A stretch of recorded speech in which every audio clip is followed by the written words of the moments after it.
Attracted to Teresa. You can't mean Polaris Teresa. Oh, yes, indeed. None other than the very voluptuous daughter of our loyal and trusted housekeeper. Lord, you've been drinking and it isn't even noon. I haven't had a drop. Bully idea, though. Ethan, what is he talking about? You're not interested in Teresa. Of course not, Mother. I love Gwen. I always have, and I'm sure I always will. Then can you explain his ravings? And why on earth would you call Gwen by another woman's name? And why did you have Teresa on your mind?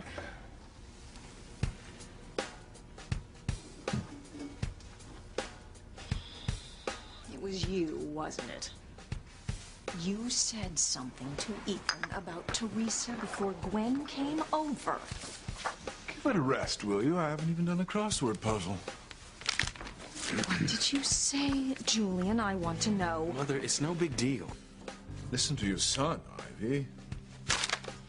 I want an answer, and I want it now, Julian. Well, if you must know, I mentioned in passing I couldn't believe a son of mine had never noticed Teresa's eyes. She has the kind of eyes a man could think about getting lost in for a little while. Now you see what I mean, don't you, son? How dare you? How dare you try to corrupt my son?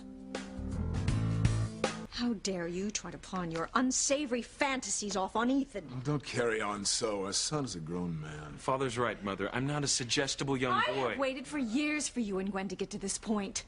And now your father's ruined it with his filthy mind.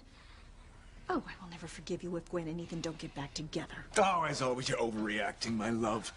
I'm as much in favor of Ethan's merger with Gwen Hotchkiss as you are. It's not a merger, it's a marriage, which I'm sure will still happen in time. I mean, don't worry, Mother. Gwen and I still love each other. We just have to work things out. In fact, I'm gonna go call her right now.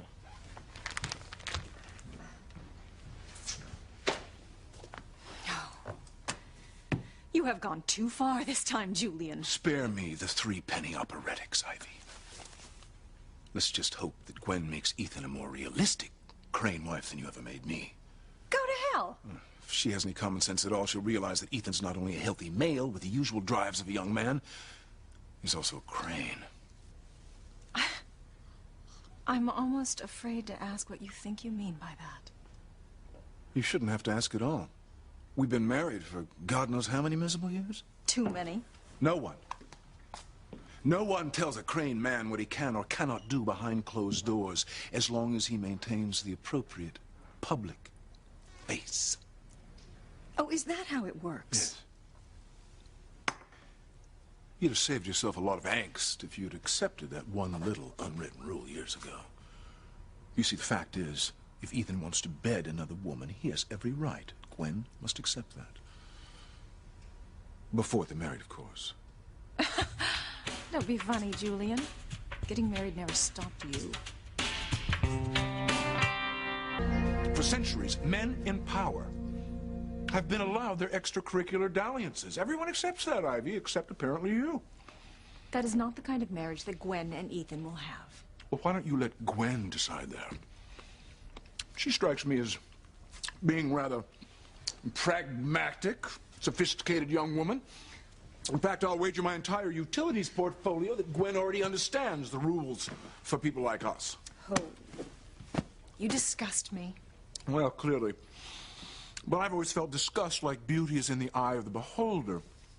And I'm quite certain Gwen won't find my suggestion so disgusting. As long as Ethan does nothing to humiliate her in public, he should be free to live his own life. My son will never be the amoral yard dog that you try to cover up with your expensive suits. What a moral yard dog. Oh, now she's getting vicious. Oh, I haven't even begun. Tell me, Julian, how many little crane bastards are there out there looking for their daddy? Do you keep track? Oh, I hate to burst your bubble, my love, but nary a one. I'm very careful about such things, as I'm certain Ethan would be if he were to get Teresa pregnant. That's enough, Father. Oh, I mean, I simply meant... I don't believe the way you talk about Teresa. She's an innocent girl. She has no idea what kind of people live in this house, and I'm beginning to wonder myself. Talked to you the first time you started tossing around those innuendos about Teresa, but I wanted to believe you were joking. Oh, come on, my boy. It's all very admirable to defend a young woman's honor, but save it for Gwen. Don't waste it on some housekeeper's daughter. I said that's enough, Father. You sound like the worst kind of snob. My God, you say that as if it were a dirty word. I'm Julian Crane. I'm superior to 99.9% of the people on this earth. If that makes me a snob, I'm not going to apologize for it. Being born into money is a gift. It's not a license for arrogance. As Cranes, we should use our money for good, to help those less fortunate. Is that what they taught you at those boarding schools your mother sent you to? Have you always felt like this, Dad? And why didn't you ever tell me anything? Don't answer him, Ivy. I'll tell him myself. Ethan, your mother has been trying to shield you from me and your grandfather, Alistair, since the day you were born. She obviously felt that we might be a negative influence on her son. I humored her at first because it seemed easier, but I never should have allowed her to send you away to school for all those years. It's made you a virtual stranger to your destiny. What destiny is that? Your destiny is my son. You've spent so little time in this house, it's a wonder we know each other at all. No, I'm not sure that's such a bad thing. Trust me, it was. Because now you're a grown man with little or no knowledge of what being a Crane entails.